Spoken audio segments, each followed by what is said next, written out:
Muito boa noite, estamos ao vivo. Boa noite. Boa noite, gente. Bom, gente, hoje para falar sobre um tema que é de fundamental preocupação para todos os eleitores, para toda a população do Brasil, nós temos uma convidada especialíssima. Nosso tema é segurança pública e nossa convidada é Jaqueline Muniz. Eu vou falar brevemente o currículo dela aqui para vocês verem que ela manja tudo desse assunto.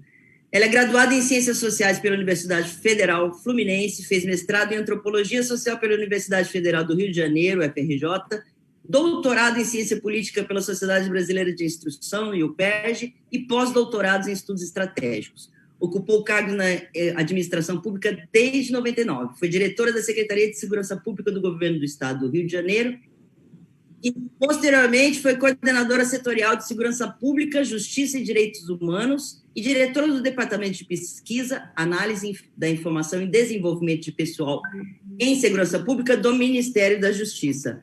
Jaqueline, seja muito bem-vinda. Então, nós abrimos aqui eu, Cíntia Zanco, co-candidata pelo Coletivo de Diversidade de São Paulo, Robson Salvador, que está aqui nesse Rio Verde, também um pré-co-candidato, e Vinícius Lopes, também aqui, nosso pré-candidato.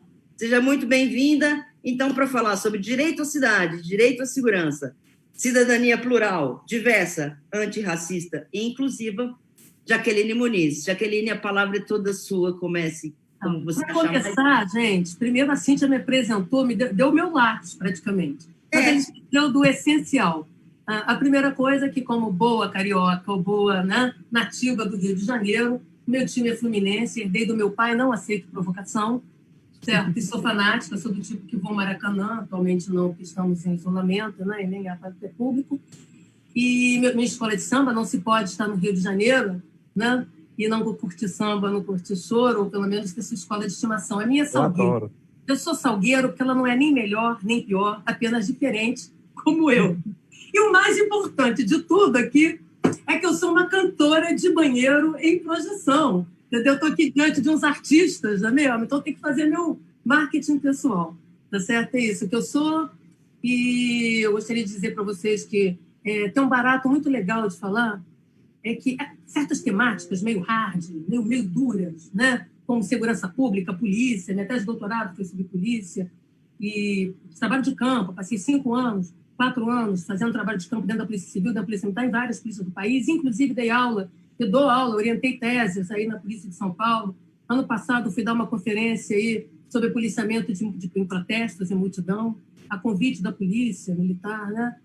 E tal. Mas é dizer que esse assunto, assim como cadeia, assim como universo popular, periferia, as mulheres têm protagonismo.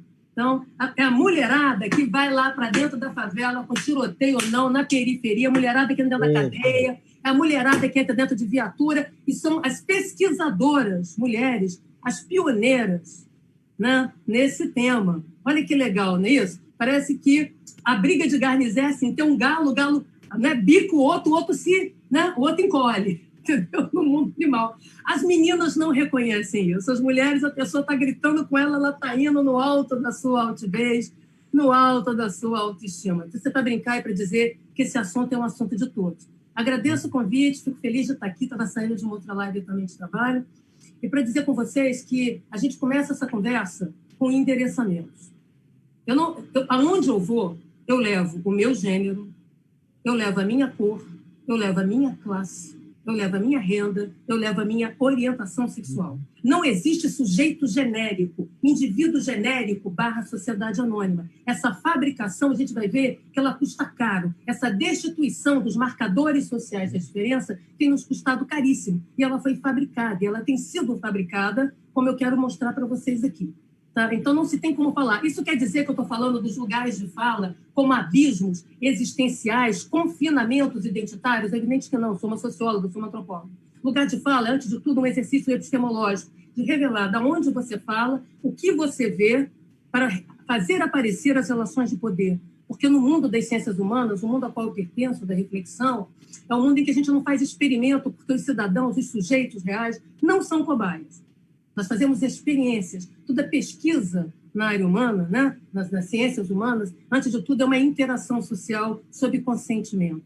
Eu não fico olhando a realidade da fechadura voyeuristicamente, fazendo deduções abstratas sobre o mundo e pagando regra moral na esquina. Não é assim que a gente pensa. Né? Isso é muito importante para que as pessoas compreendam que a pluralidade das vozes e os modos de sua escuta é o que nos permite a reflexão e a compreensão, o sabor e saber das coisas. Né? Então, esse é o barato de uma ciência social, de uma reflexão generosa, de uma reflexão inclusiva, uma reflexão que incomoda. Toda vez que tem sempre um maluco lá de cima, um bobo da vez dizendo que quer acabar com a filosofia, acabar com a antropologia, com a sociologia. Porque enquanto eles querem, digamos assim, alienar os sujeitos, o nosso trabalho aqui é dar ferramentas para que as pessoas sejam soberanas de si, sujeitos, né? Protagonistas de sua própria história. Eu, como professora, nunca consegui ideologizar ninguém. Tá? Se eu conseguisse doutrinar alguém, eu conseguiria que os meus alunos, eu tenho vários aqui de mestrado, doutorado, graduação, lessem os textos. Fulano, lê tudo. Dá para dar uma lida básica? Então, a gente sabe que o barato é outro, que a coisa é outra. Então, isso é para dizer que eu estou feliz de estar aqui, obrigada. E né, eu gosto de gente que gosta da gente. Então, eu estou com vocês, porque isso aqui é um exercício de paixão. Política se faz com paixão. O que é política? Uma expressão da vontade, do desejo, do interesse, dos apetites. Sem paixão, sem desejo, sem interesse, não há política. Né? Sem esperança, não há futuro, porque também não há caminho. Tá certo? Aqui no Brasil, a gente tem um mau hábito, vou começar a dizer algumas coisas para poder polemizar. Vocês já perceberam quanto a verdade é má aqui no Brasil? A verdade é sempre má. Né? É o mordomo que revela, é alguém que revela, e a verdade é sempre ruim. A verdade é contra você. Porque a verdade é uma verdade branca, é uma verdade exterior, é uma verdade heteronormativa, é uma verdade excludente, é uma verdade que passa o cerol, passa a régua, é uma verdade normativa, prescritiva, ao invés de descrever, negociar e pactuar. Por isso, essa verdade é sempre uma verdade punitiva. Entendeu? O Moro é um dos ventrílocos de uma lógica punitiva que está aqui entre nós. Bolsonaro é sintoma de um conjunto de coisas que eu gostaria de dizer para vocês, né? E que nos dá esperança, e que nos dá esse lugar de afirmação política, de afeto, né? De afetação mesmo, de afeto e de construção de paixão. Vai lá. Eu queria te falar, fazer uma pergunta, porque é isso, porque o que a gente sente é que esse tema da segurança pública foi sequestrado por uma gente que tem essa visão punitivista, e que, na verdade, a esquerda tem propostas, né? E que não se reduzem a essa coisa de pai patrão que você está falando aí. Você podia falar um pouco sobre isso? Tá, posso sim. Para começar, é o seguinte: outro dia eu estava num debate aí, apresentando coisas, até acho que antes foi no Senado, mas dizendo o seguinte: nós temos um problema com a nossa memória, com o nosso acervo. Isso tem a ver com a baixa estima. Com a baixa estima coletiva, a baixa estima social. Tá? Né? Por onde eu vou começar? De Brasil. Mas pegando só isso, o tema da segurança, por exemplo, eu não sou assim tão mais velha que vocês. Né? Na verdade, eu estudo e sou pesquisadora porque eu não quero envelhecer nunca. Entendeu? E eu ficar pensando tudo de novo é uma espécie de brincar de Lego, sabe? E então me dá esse lugar, né? da paixão, do encantamento. Então, para dizer o seguinte, tá? Quem gosta de polícia, só para provocar, quem gosta de polícia é defensor de direito civil. Essa gente aí não gosta de institucionalidade, odeia Estado e tem preguiça de trabalhar. Por isso que destrói as institucionalidades para transformar policiais em zumbis mortos-vivos do patrulhamento, né? E tornar a carteira de polícia uma mercadoria política a serviço de interesses particulares. O nome disso não é rachadinha, nem é nada, se chama corrupção em qualquer lugar. Bom, então, quem inventou a polícia, inventou os mecanismos de segurança pública, foi uma coisa chamada democracia articulada com a tradição liberal. Ou seja, só faz sentido você inventar uma polícia para substituir capangagem, tá certo? Mercenários e tropas nas ruas, tá certo? Né? É no mundo de cidadãos, cidade, cidadania, em que polícia, que vem de polis, cidade, faz sentido. Antes, um mundo sem direitos, cada um que dê porrada em cada um, e está tudo certo. A resolução dos conflitos, das tretas, tendem a ser violentas, porque nelas vão entrar um conjunto de razões. Razão de classe, razão de cor, razão de renda, razão de gênero, razão de orientação sexual, razão de endereçamento socioespacial. Nós temos muitas razões, tá certo? Porque aqui no Brasil tem muito dono, né? Depois nós vamos falar disso e vamos ver como é que isso é pervertido no cotidiano. Então, segurança pública, com sobrenome público, é diferente de mecanismos particulares, excludentes, discriminatórios de proteção. Proteção paga-se por ela. Proteção é sempre particular. Se você tem um carro blindado, meu amor, em algum momento pela cidade, você vai ter que sair para comprar uma cerveja ou fazer xixi. Então, você está exposto ao ir e vir. Isso eu estou mostrando para vocês que segurança, então, né, é movimento, é deslocamento, é circulação. Segurança é um efeito de escala que tem a ver com caminhos, percursos, trajetos e trajetórias. Quanto menor mobilidade socioespacial, olha que legal, cidade que eu estou falando. Quanto menor mobilidade, o que é segurança? Circulação de ideias, valores, pessoas, bens, serviços. Quanto mais confinamentos, insulamentos, não é isso por causa de Covid, insulamento social, desigualdade, baixa mobilidade socioespacial, maior exposição a risco. Certo? Então, a primeira instância de produção de segurança somos nós mesmos, a sociedade ocupando os espaços coletivos e os espaços públicos. Rolezinho produz segurança, sim. É movimento, é deslocamento, é circulação, é ocupação do espaço. Tá? Espaço público precisa ser ocupado, sim. Hoje sentimos mais medo porque a cidade está vazia, porque ficou vazia, porque teve quarentena. Né? Então, olha que interessante. Essa é a primeira coisa importante. Tá? Uma coisa é eu pôr câmera de vídeo, fazer panóptico aqui, certo? Isso é possível numa lógica taylorista, fordista, de fábrica, de controle direto, de capatazia, produzir capataz? Porque eu estou olhando todo mundo aqui do aquário. Estou aqui, estou vendo todo mundo chibatando. Isso não é possível numa sociedade de escala, numa sociedade livre e plural, porque está todo mundo em movimento, desenhando várias cidades, excentrando. A ideia de centro e periferia também é ultrapassada, porque está todo mundo em movimento, em circulação. Circulação de valores, ideias, estilos de vida, visões de mundo. Isso é cidade. Cidade é o espaço do estrangeiro. Cidade é o espaço do estrangeiro no sentido dos outros, né? Da pluralidade. Né? Por isso, os mecanismos comunais, provincianos, feudais, o que vocês quiseram, são insuficientes para produzir segurança, porque não dá conta da mobilidade, da acessibilidade, do deslocamento, da circulação de riquezas, bens, valores, pessoas. Tá? Então, é muito mais do que esse bobajão diz aí. E quem é que inaugurou essa discussão no Brasil de maneira substantiva? Os progressistas. Porque é no mundo dos direitos, na afirmação dos direitos civis. O que é o direito civil? O direito civil é um troço que serve para você olhar para o Estado e falar: epa, para aí, Estado, é dar limite para o Estado, porque o Estado tem sempre um apetite invasivo sobre as nossas vidas. Né? Um apetite de poder. Então, o que você faz? Você tem que conter. Para isso serve direito civil.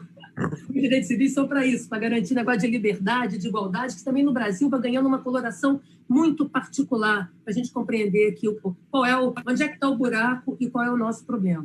Porque para esse problema político, que ele é político, há soluções políticas de baixo custo ao alcance da mão. Tá certo? Então, a esquerda, as chamadas, os partidos progressistas, né, ONGs, universidades, né, movimentos sociais. Onde é que começou essa discussão substantiva? Nos movimentos sociais. Quem mais entende de segurança e insegurança é o sujeito ali na esquina, entendeu? Que experimenta no seu ir e vir, do trabalho, na escola, em casa.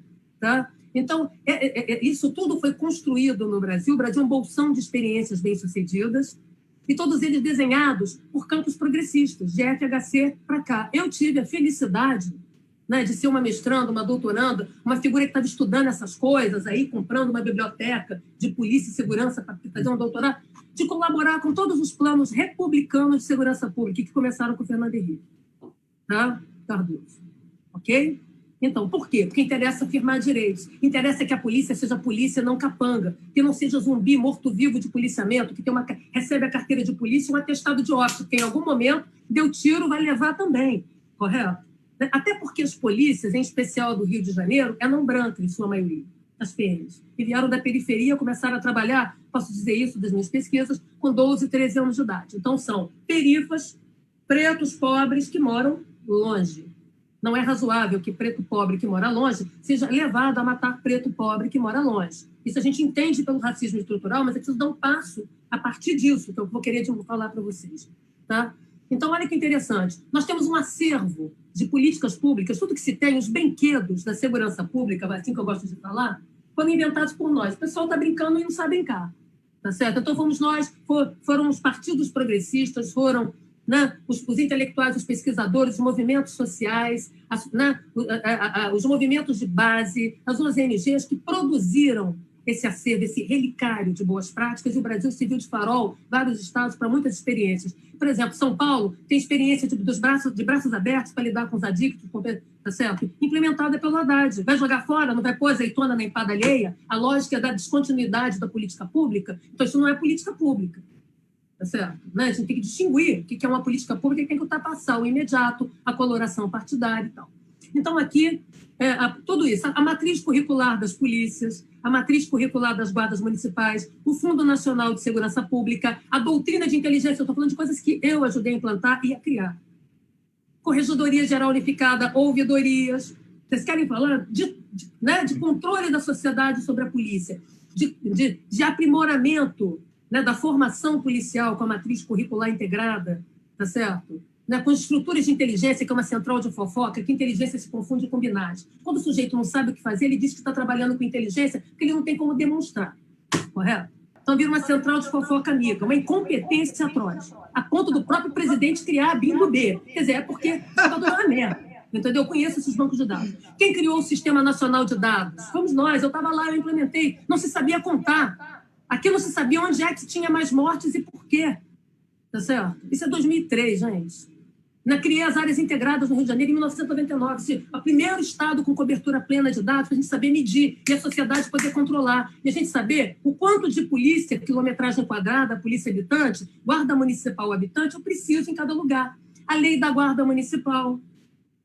Tá certo? Que é um conjunto, né? Os procedimentos de polícia, é um banco, todos os brinquedos que vão desde os dispositivos de controle, passando pelos processos formativos, pela a segurança e saúde ocupacional de policial, tudo, as políticas intersetoriais para LGBT. O Rio de Janeiro foi pioneiro em criar os centros de referência para a população LGBT. Eu estava no governo com Cláudio Nascimento, era a nossa secretaria que criou isso e convidamos.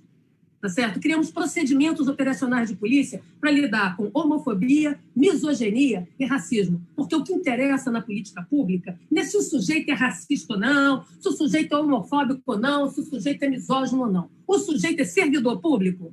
Então, meu filho, ele que deu jeito no preconceito dele, porque na hora que ele for trabalhar, ele vai ter que seguir procedimentos antirracistas, antimisóginos.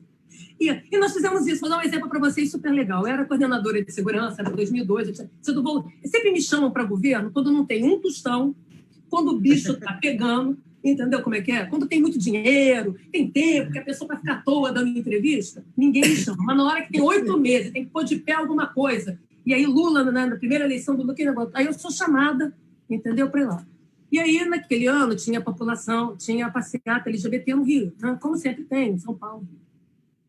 E aí eu organizei, nós já tínhamos organizado, né, o plano de policiamento.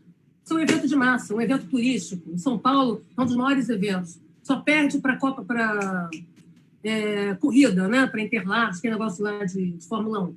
Tá certo? Então, traz divisas, torna a cidade simpática, dá dinheiro. Certo? Né? Esse aqui.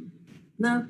Então, aqui no Rio tinha e tal, e eu precisava montar. E aí tinha que conversar com o pessoal dos movimentos, porque eles faziam aqueles carros imensos, Priscila, rainha do deserto, que não passava derrubando os postes. Então, a gente tinha que sentar e fazer um plano igual faz para desfile de sambódromo. Quantos carros, a altura do carro para ter segurança, porque eu ia pôr bombeiros. Obviamente tem que ter bombeiro, é um evento de multidão, é um evento de massa. Tem que ter polícia, tem que ter tudo isso para garantir pronta resposta, presteza do socorro. E no Rio de Janeiro, passeata LGBT começa, mas não tinha hora para terminar, porque era na praia de Copacabana. O sujeito, era a maior festa rave aberta, todo mundo na pegação, beijando na boca, caía no mar, ia para areia, voltava. Por que aquela festa vai acabar? Nada no Rio pode acabar, a gente vai de rua. Tá certo? Então você tem que organizar aquele negócio para não inviabilizar a cidade, né? E, ao mesmo tempo, garantir a segurança nos fluxos. Lembra? Eu falei segurança em movimento, fluxo, circulação. Não é ficar trancado em casa para se sentir seguro, entendeu? Porque para isso não precisa de polícia, não precisa de nada. Tá certo? Eu mesmo aqui, vou lá, dou porrada no vizinho, o vizinho também me. E aí foi interessante porque nós tínhamos montado, inclusive, uma equipe de detetives, criamos o primeiro grupo de detetives especializados em desvendar Boa Noite Cinderela, para a Polícia Civil. tá articulando. Como é que, dentro da PM, a gente deu curso, né, sobre como lidar com a população LGBT, como lidar, né, com mulheres, blá, blá, blá, blá, blá, usando dos movimentos sociais e fizemos cartilhas. Foi muito bem recebido, as pessoas romperam naquele diálogo ali, horizontal, policial, né? Tal. Aí, só para fechar, para passar a palavra para a Cíntia, eu tinha que abrir a manifestação como coordenadora de segurança, direitos humanos, justiça, não sei o que lá, mas... E, mesmo assim, os carros não conseguiam passar porque tinha que virar. Ainda assim, eles estavam altos, né, por causa dos postes de luz. Tinha que fazer isso. Eu tinha a guarda municipal mobilizando todo mundo. E aquele negócio não conseguia sair, porque ainda tinha assim, um pessoal lá exorcizando a LGBT, né? Um grupo religioso lá tentando exorcizar a LGBT, que tinha que garantir a passeata. E aí eu pedi aos batedores da Polícia Militar, né? Eu sou coordenadora geral, abram a passeata. Certo? Coloquei todas as motos abrindo com giroflex. Uau, uau, uau, entendeu? Mó Beyoncé na parada. O que aconteceu? Eles, que isso, doutora? Eles me chamam de Jaque, porque eu sou doutora. Eu não sou babá de gay, entendeu? O que é isso? Eu não sou babá de gay, então. Né? Moral da história, no que eles ligaram o giroflex, tá? E começaram a tocar, uau, uau, uau, e os carros abriram, a população do prédio, todo mundo jogou confete, bateu palma, e pela primeira vez eles foram aplaudidos, a polícia foi aplaudida. Tá certo? Aí eles ficaram todos, né, musculosos lá, do tipo Village People, correto? Então, moral da história, né, tudo tem a ver com construção. O que importa, eu não estou aqui para converter ninguém na política pública. Nós estamos para estabelecer regras de civilidade, de convivencialidade. Se o sujeito tem preconceito, ele vai lidar lá, vai procurar um preconceito anônimo para resolver a sua parada. Agora, enquanto ator público, ele vai ter que seguir as regras, né? E como tal, né, é possível fazer política. Percebe? É diferente de eu criar lógicas sectárias, plebiscitárias, assembleístas, né, em que o indivíduo que tem um lado do bem, o lado do bem é a esquerda, porque tudo que a esquerda pensa é super legal, e tem um lado horroroso, entendeu? Da direita. Não é assim, não. O mundo democrático pressupõe conservadores, liberais, progressistas e gente de esquerda. Para quê? Para a gente poder comparar essa parada. Eu estou pedindo ao Bolsonaro para me entregar o plano dele de justiça e segurança, reaça, para eu contrastar com o meu progressista e ver qual é o melhor. Cobrei isso do vício aqui. Agora, tudo de boca. Faz sentido ser de boca, eu vou explicar por que também mais adiante, se der tempo. Percebe? Então, o mundo não tem... A gente não tem que moralizar.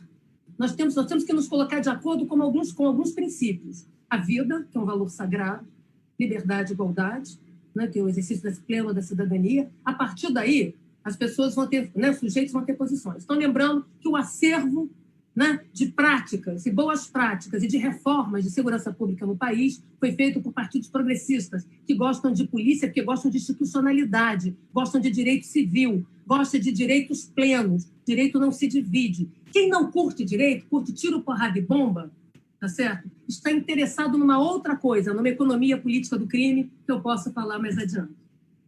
De um novo tratado de Tordesilhas que está rolando no Brasil aí. Né?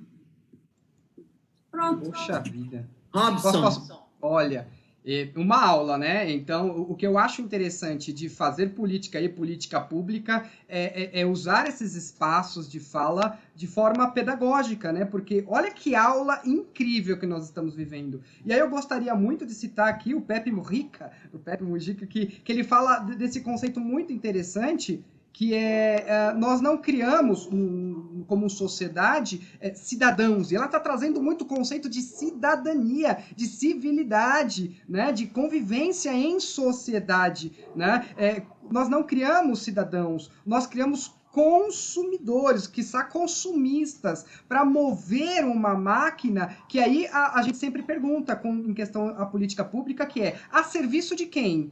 A serviço de quem está determinados órgãos de polícia. E ela citou uma coisa que foi o máximo, que eu pulei aqui na hora, que é, quando tem esse sistema de segurança, que é refém de uma forma de poder unificada, que tem variação de poder, ele acaba servindo como o grande capataz de toda essa situação que atinge e é endereçada. É endereçada à periferia, ou seja, tem a quem atingir. Então não é mais... Vamos aterrissar nesse negócio para as pessoas entenderem o desafio que é isso. A primeira coisa é o seguinte, no Brasil, então, nós temos um acervo de boas práticas. Quem construiu as institucionalidades e reconheceu a polícia como profissão e não como ofício, tá certo?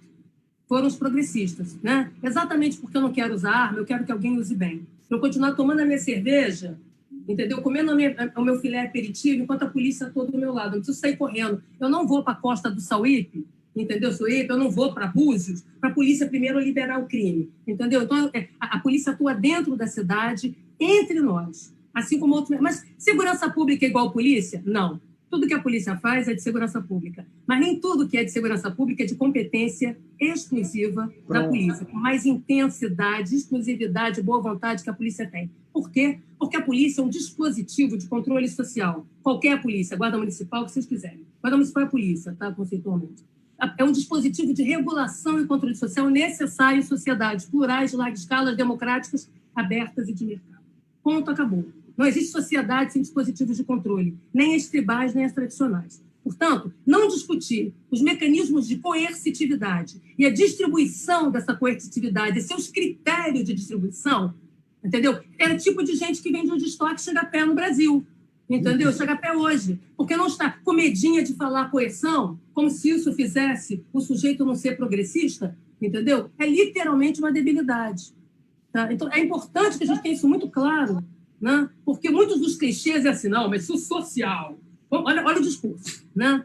Quando o social chegar para todo mundo, não vai ser preciso polícia, não será preciso... Escola regula, tudo tem... Família é dispositivo de controle social, fofoca é a política de cancelamento, tudo isso são mecanismos de controle verticais e horizontais, tá certo? Eu não posso ficar esperando o mundo de estoque que nunca vai acontecer, entendeu? Enquanto isso, as pessoas morrem, preta, espancado, mulher negra, estuprada, entendeu? Não, mas vamos esperar a revolução. Como é que é, meu filho? Revolução se faz todo dia. E vamos pavimentar esse caminho, né? Então, o que eu quero chamar a atenção para vocês? Né? Que é o que eu acho que é muito legal da gente começar a entender a realidade brasileira e não viajar na maionese, né? Que é o seguinte, primeiro ponto importante. Então, segurança pública é mais que polícia. Segurança pública lida com a infraestrutura social e urbana que reduz a exposição a risco ambiental, todas as formas de risco a que um sujeito, uma pessoa, está exposta. Né? E a ideia de que o social implementado vai zerar o crime, isso é um bobajol, é como zerar o pecado da humanidade. É o tipo da política de jargão que não fica de pé, política de outdoor, atrás não tem nada. Tá certo? É o sujeito refém do seu próprio palanque, do seu próprio caixote. Não rola, não dá. Nós temos inteligência e conhecimento para mais que isso. Tá certo? Mas então, é o que eu falo já. O social, é só para entender o seguinte, o social, né, o social não tem que ser aparelhado para fins securitistas, que é o que muita gente fez. Tá certo? Usar a cultura, a educação para tirar a gente do crime. Olha, esse tipo de raciocínio é um raciocínio dos anos 50, tutelar, liberal da pior espécie, de uma criminologia da pior espécie, que chegou atrasada no Brasil, que é de tutelar as pessoas. Ou seja, primeiro você criminaliza o sujeito. Sujeito, para ter direito à educação, à cultura, que são direitos universais, ele agora tem que dizer assim, eu podia estar matando, estar roubando, estar com um pé no crime, mas é só um pé. Se tiver dois, você é um desenganado. Eu estou um pé no crime, então percebe que você começa a exercer o direito como seletivo e desigual? Aí o sujeito tem que dar um testemunho de vida, ser extorquido dele a palavra, para que ele entenda, olha, agora então ele tem que disputar direito. Olha onde chega essa lógica tutelar. Essa lógica tutelar é aquela mesma lógica que funda o Estado brasileiro, que nós temos sempre um despachante social de movimento, um motorista de manifestação social, correto? Alguém, um porta-voz que fala no lugar do outro, destitui o outro de fala, tá certo? Esse mundo dos artistas ilustrados aqui, de uma intelectualidade que fala javanês, né? Porque o chique no Brasil não é você entender um assunto e falar de maneira óbvia para todo mundo, é você falar difícil e escrever igual receita de médico, hieroglifo, para poder produzir distinção e desigualdade. E por que isso? Agora vamos voltar ao Brasil. Qual é o mito de origem disso aqui? Isso aqui é o mito de que é um terreno baldio, nós sofremos de uma baixa estima desesperadora. Isso aqui é um terreno baldio que foi colonizado pelos degredados, bandidos, gente da última. Tá certo? Foi assim que foi pensado. Sendo assim, isso aqui não tem dono. É quem chegou primeiro pega. Tá certo? Então, essa baixa estima, né, faz com que a gente não se pense, não a gente, mas que querem nos convencer de que a gente não é uma sociedade, de que a gente não tem uma construção comum. Que nós temos uma sucessão de indivíduos e cada um, entendeu, tem que correr atrás do seu. Vocês vão ver como essa desigualdade meritória e meritocrática vai ter elevado rendimento e tem a ver com a segurança que nós estamos falando aqui, tá? Então, o social é a infraestrutura, só para voltar, e a polícia, né? O social é como se fosse a educação, entendeu? É a cultura, e isso não é clichê, isso tem uma razão de ser aqui. Então, a polícia, por mais e melhor que ela possa fazer, ela vai ficar com o dedo nervoso, cansado, entendeu? De dar porrada e não vai mudar ninguém. Tá certo? Eu canto Babalu em grego se alguém colocar uma arma na minha cabeça. Tirou. Se alguém disser, não diga que Ana é Madonna, com a arma na cabeça eu digo que eu odeio a Madonna, mas logo em seguida eu vou lá dançar, entendeu? Com a Madonna e dane-se, tá? Então isso é para mostrar que todos os mecanismos coercitivos, eles não são capazes de alterar consciência. Então você tem coerção de um lado e mecanismos de coesão de outro, que são esses que vão produzir identidades, solidariedades e cooperação, que tem a ver com cultura, com social, tudo que as pessoas falam. Eles têm temporalidades distintas. Então, se você fizer uma política de segurança que é pautada na polícia por ela mesma, na repressão como um fim em si mesma, ela é burra. Porque a repressão é um recurso escasso, caro, nobre, que não tem capacidade de sustentação para além do imediato. É por isso que, quando me convidaram lá na Globo para falar da operação na Rocinha, em pleno Rock in Rio, não sei o quê, aí falaram, professora, ela está ocupando... Eu estava em São Paulo, né, porque eu estava com uma amiga que tinha operado, né, estava até com a Cíntia. Nesse dia eu fui para debaixo de uma...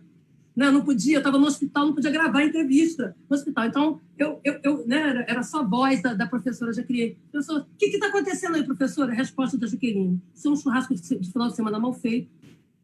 Esqueceram de levar carne. Levaram tudo que tem, cada um leva o que tem, esqueceram de levar carne. Mas e a guerra, professora? Eu falei, realmente tem. Os refugiados estão ali a 15 quilômetros gritando Rock in Rio. Tá? Isso é para mostrar que tudo tem prazo de validade. Quando você faz uma operação repressiva, você precisa gastar muita gente para fazer. Ao fazê-lo, você retirou o policiamento convencional, criando um vazio de cobertura ostensiva e capacidade de pronta resposta na emergência do sujeito que está ali sendo assaltado naquela hora, e a polícia vai ser a polícia do depois. A polícia que vai chegar lá no final, certo? Depois que o bicho já pegou. Tá?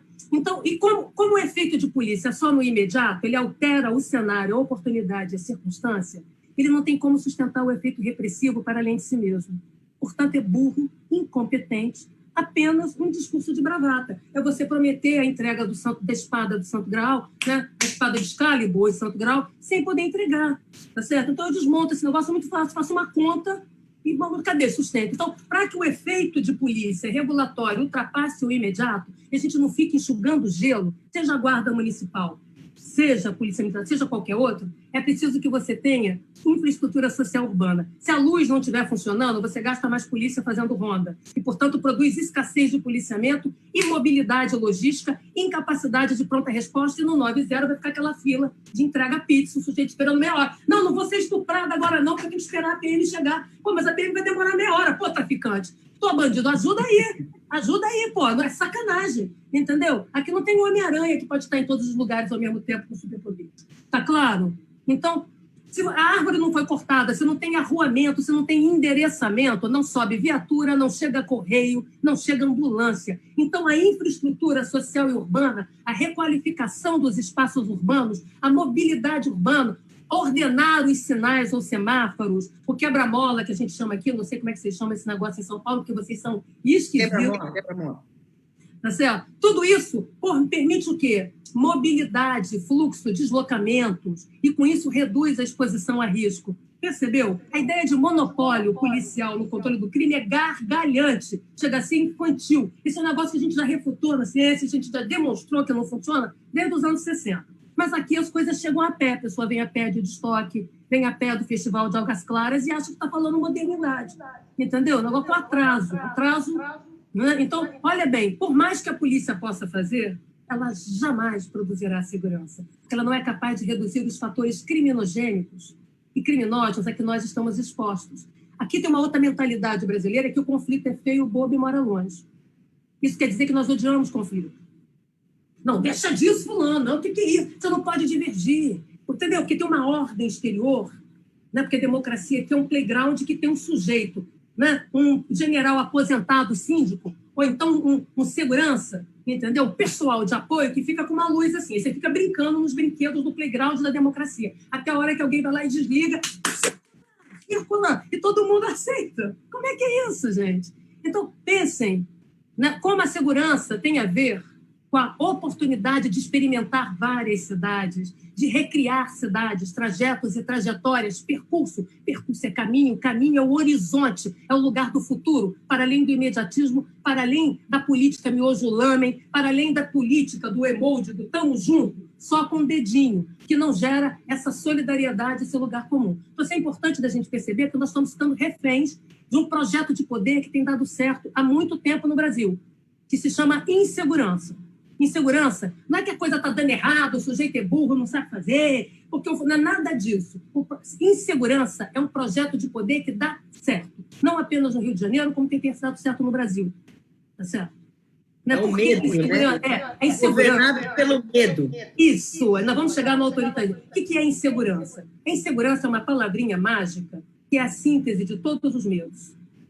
Medo de morrer, medo de sobrar, medo de perder o trabalho, medo de não achar ninguém no Tinder, medo da solidão, todos os medos. Tá? Então, quando a gente está com medo, meu Deus, enquanto eu estou com medo, eu não consigo ver que o meu direito trabalhista foi derrubado, que o meu direito previdenciário acabou, correto? Então, a precarização, a uberização dos direitos, a uberização dos vínculos sociais vão levando a essas experimentações. É legítimo sentir medo, nós sentimos medo, correto? Agora, o aparelhamento coletivo do medo leva a isso que eu estou dizendo aqui. Né? Quanto mais medo, mais a vida não se adia. Eu não posso deixar para viver amanhã. Assim como eu não posso deixar para sentir fome amanhã, quando vocês ganharem a eleição, eu também não posso, né, deixar, não, eu só vou querer ser violentada o dia que a guarda municipal não dá. Eu estou sendo assaltada hoje, eu estou sendo vitimada hoje, no aqui e agora. Segurança é o aqui e agora do meu medo, para o aqui e agora da incerteza dos outros. É isso que nós temos que lidar. Por isso, não pode confundir a infraestrutura social e urbana da segurança pública com as ações de curto prazo. São coisas de... Senão a gente aparelha o social, como eu estava falando, a gente securitiza o social, que é um discurso tutelar, que algumas pessoas acham que é de esquerda e que é progressista, mas, na verdade, é autoritário e despótico.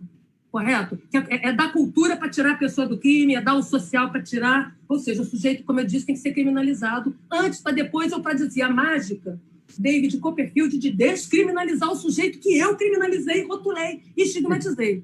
Correto? É como se favela tivesse que bater tambor. Não existe outra alternativa. Não, vamos dar curso para a favela, de pedreiro. Olha, acho ótimo ser pedreiro. Mas é isso que o jovem de favela quer?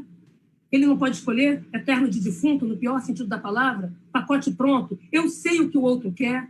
Como assim? Então, o medo, ele está pautado a política do medo, que eu chamo de regimes do medo, práticas de exceção. Tá? Fé cegas, facas amuladas. É o nome da minha reflexão, dos meus textos, em homenagem ao Milton mesmo. Tá? Então, o que quer dizer isso? Você maximiza o medo, ok?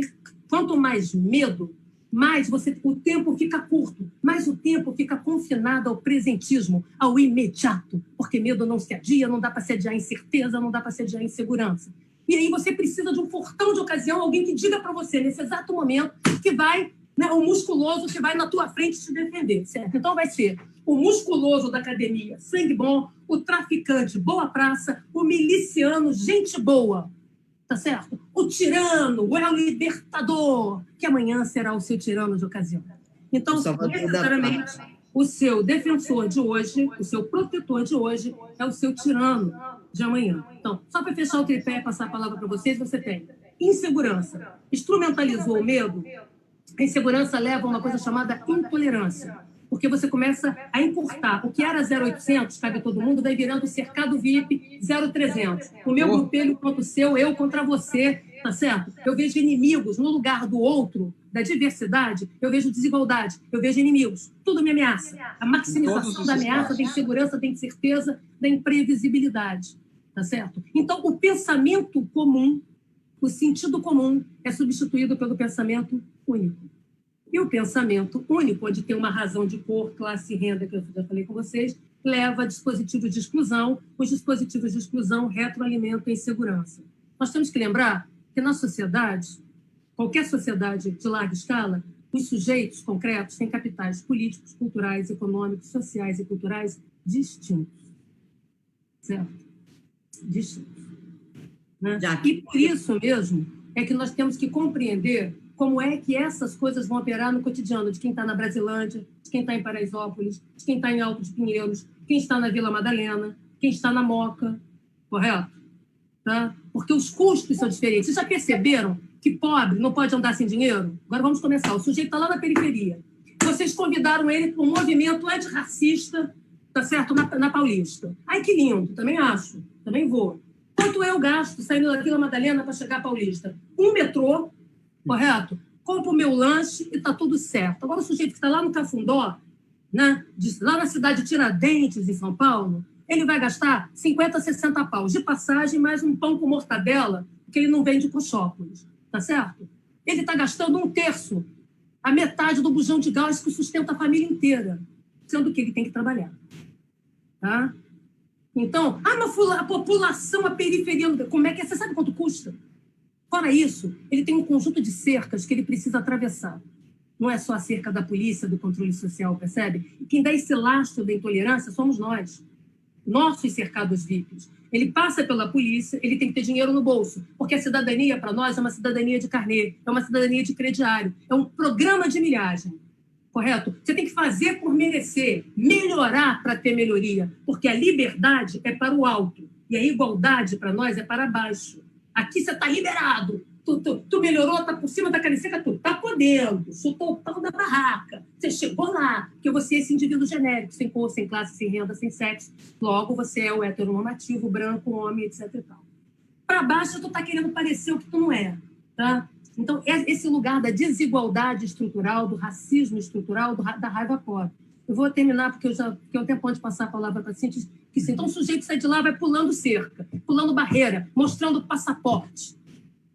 Tá certo? O pobre tem que andar com dinheiro porque tem que pagar a milhagem. Porque cidadania, porque direito no Brasil é dívida. Direito no Brasil é ameaça. Eu já te dei o Estado de Direito, agora você é sujeito ao direito e não sujeito de direito. É isso que nós precisamos entender no cotidiano. O sujeito que sai de lá para chegar à Paulista, ele paga N pedágios. Quando ele consegue chegar no Centro Cultural Banco do Brasil, em São Paulo, no centro, para ver um Basquiat, que supostamente é preto como ele, correto? Ele não tem roupa.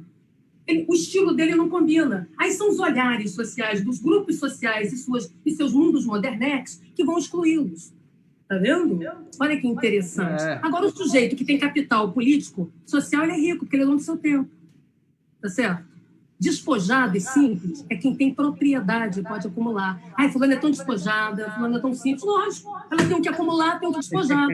Tá certo? Então, o sujeito que vem de lá, ele tá assistindo tudo isso. Você sabe quem são os poliglotas do Brasil? Os pobres. O sujeito tem que falar a língua da polícia, a língua do PCC, a língua do patrão, a língua da madame, a língua VIP, entendeu? Alternativa fashion, entendeu? Porque ele precisa obedecer. E agora vamos entrar na naturalização, então, da desigualdade e do racismo. Como a mobilidade brasileira é reversa, né? Como a família inteira sair da condição social e econômica que ela está e mudar de condição social e econômica vai demorar 30 anos. Então, é um que pula a cerca. Vocês perceberam a quantidade de pulos, né, que você tem que dar nessa mobilidade? Olha os marcadores sociais da diferença funcionando como marcadores de desigualdade. Tá? Esse sujeito, né, ele é obrigado a concordar com o racismo. Não, porque ele vai ser o único preto da família dele que vai ser a rima para sustentar os demais. Então, ele tem que ter um discurso branco. Não é que ele é obrigado, ele tem que ter. Ele tem que fazer esse lugar. Ele tem que naturalizar esse lugar. Correto? É um aprendizado. Olha, Fulano, cuidado com essa roupa, melhora esse cabelo, senão você vai perder o emprego. Olha a aparência. Por isso é que pobre e preto vai procurar o exército e a polícia quando é menino, porque concurso público precisa de baixo start e permite mobilidade e ascensão social. Olha que interessante, né? O exército e a polícia que vai dar a porrada, né? Então, é um aprendizado que tem a ver com esse racismo estrutural, gente, tem a ver com essa raiva pobre, porque o nosso mecanismo é de distinção. Você tem que acumular milhagem, você tem que mostrar que está fazendo por merecer, que está nos conforme, que a tua roupa está adequada. Essa lógica de distinção é uma lógica que naturaliza a desigualdade, a hierarquia e transforma o conflito em algo negativo. A gente nega o conflito. Né? Por isso tem um modo de ser, tem uma dimensão prescritiva. Esse sujeito não é de direita nem de esquerda. Ele faz conta. Não tem pobre de direita, como não tem pobre de esquerda. Tem sujeito fazendo conta de como é que vai sobreviver. No imediato. Essa mulher é uma metralhadora de conhecimento. Calma, Jaque. Calma, gente. sou assim mesmo, apaixonada. E interromper esse fluxo maravilhoso de pensamento dá até pena, mas eu queria aproveitar uma coisa que você falou. Eu já vou aproveitar, eu acho que a gente devia fazer uma rodada de perguntas, nós três, e aí ela responde tudo. Engata. E aí ela responde tudo. Então, ó, eu vou fazer duas perguntas para você. Está dando um eco aqui. Primeira coisa, eu queria que você falasse sobre esse uso do medo, né, de criar insegurança, associado a esse estímulo ao armamento do cidadão, que é uma destruição do Estado. Segunda minha pergunta seria, vai anotando, como transformar esse cidadão que reproduz o racismo estrutural, a exclusão, a LGBTfobia, ou seja lá o que for, que é contra ele mesmo. Como modificar esse comportamento? Aí, perguntas do Robson, vamos lá. Oh, meu Deus! Senão a gente não consegue te parar. Você expôs toda essa situação que a gente vivencia de uma forma muito, muito contundente, que é uma denúncia importante para todos nós e que nós temos uma questão cultural. Então, é importante que a gente tenha esse tipo de rito, esse tipo de vivência, esse tipo de cultura pela manutenção desses privilégios. Então, a máquina pública fica aparelhada aí para servir para essa oligarquia, para esse determinado interesse, né, que é o famoso, que eu repito sempre, a serviço de quem? Quais mecanismos práticos objetivos, né? De repente você sugere de política pública de implementação mesmo, ou seja, pela sua ciência, pelo seu estudo, né, a denúncia foi feita nessa sua maravilhosa exposição, mas que forma de política pública, já que nós estamos falando de direito, como que eu crio leis ou projetos de leis para que essas garantias ou essa segurança... Então, você trouxe uma visão muito interessante de que segurança ou política pública tem uma íntima relação com seguridade social, inclusive, né? E aí, o que eu gostaria muito é de quais artifícios... Eu vou dar alguns desses para vocês no campo urbano. Está faltando a pergunta do... Robson, como Vinícius, fazer políticas públicas municipais, considerando a diversidade na cidade. Deixa o Vinícius perguntar. Então, Vinícius, a minha pergunta era exatamente a do Robson. Valeu. Então, vamos começar. Então, valeu. Eu vou começar de baixo para cima. Né? Eu disse que o município... Em 1996, vocês não eram nascidos, mas eu tinha escrevi um artigo publicado no jornal Globo, O Próximo Prefeito em Ordem Pública, mostrando que a administração estratégica da ordem pública, e essa ordem não é uma ordem de cima, exterior, né? É uma ordem construída e pactuada entre nós, ela é horizontal. É isso que produz regulação, até para fazer políticas de redução de danos. Eu não estou interessado se o sujeito gosta de encher a cara ou não. Nós temos que combinar como conter danos com ele, tá certo? Da mesma maneira que o adicto. Não adianta fazer coisas compulsórias. Como já dissemos, não funciona. Os mecanismos de produção de coesão, de solidariedade e cooperação, que são capazes, inclusive, de colocar você melhor no mercado. Porque até para competir, o sujeito precisa primeiro ser indivíduo. Mas para ele ser indivíduo, ele precisa se associar a regras comuns. Entendeu? Que tem um delírio de que o indivíduo está acima do social, né? E esse delírio está a serviço não do indivíduo, mas de uma pessoa, com cor, com classe, com renda. Porque aqui direito é uma coisa natural, né? É uma coisa herdada. Entendeu? Pobre ganha o direito na lei e tem que sair quitando esse crediário. Por isso que eu falei que é uma cidadania de credete. Por isso que pobre tem que andar com documento e com dinheiro. Já rico não precisa, classe média também não. Porque tem uma rede de amigos. Alguém tem uma casa em Búzios, alguém mora não sei aonde. Você entra de graça no cinema, no teatro, porque tem sempre uma colega que toca violino. Entendeu? Ou seja, para você, o custo de reprodução do seu status quo é baixo, porque você tem uma coisa chamada rede social, que não é o Facebook. Tem a ver com seus vínculos sociais e mecanismos de apoio. O pobre está entregue a si mesmo. Pobre não tem idade. Entendeu? Com criança, o pobre tem que trabalhar, é esforçado. A pessoa não é inteligente, ela tem que mostrar esforço, ela tem que mostrar sacrifício, porque nesse sacrifício... É justamente essa pegada. A questão é, Jaque, que lei que a gente precisa criar ou garantir que seja executada, né? Agora, peraí, eu quero chegar lá. Então, vou dar um exemplo para vocês muito prático. A intervenção militar fake, que na verdade era uma campanha, era um golpe publicitário feito pelo Moreira Franco, aquele mesmo governante que é sogro do Rodrigo Maia, que, por sua vez, inventou que ia acabar com a violência em 100 dias no Rio de Janeiro, quando foi governador, ele criou esse golpe publicitário que era uma maravilha, do ponto de vista político, que roubava do Bolsonaro o discurso repressivo. Deu ruim porque, infelizmente, os estúpidos mataram ou deixaram morrer a Marielle, correto? Então, aí, o negócio desandou logo na primeira semana, e eu contribuí para desmascarar aquele negócio lá, naquele meu 11 minutos de apneia, derrubando o militar, entendeu? Tem esse hábito, né? Brincando. Então, voltando à questão, para a gente poder compreender, eu estava falando agora da cidade, né? Do município. O município, então, em 96, eu escrevi esse artigo para mostrar que o município detém todos os recursos de infraestrutura social e urbana que impactam diretamente a segurança urbana, o ir e vir, o fluxo, o movimento. Ele só não possui a Polícia Militar e a Polícia Civil e o Corpo de Bombeiros. Todo o resto está na mão do município. Esse mimimi, correto, de que a Constituição cotó, perneta, 88, a Constituição de 88 é cotó, perneta, conservadora no que diz respeito à segurança pública, porque reproduziu monopólios e quase monopólios da Constituição autoritária anterior e da Constituição do Estado Novo. Porque aquilo ali foi um jogo de lobbies e contra-lobbies, que inclusive tinha o César Maia, entre outros ali, lobbyando para que as organizações de força mantivessem seus interesses corporativistas. Por isso é que o Brasil não tem um pacto federativo de segurança pública, correto? Para ficar no lusco-fusco. A gente fez da saúde, fez da educação, o SUS.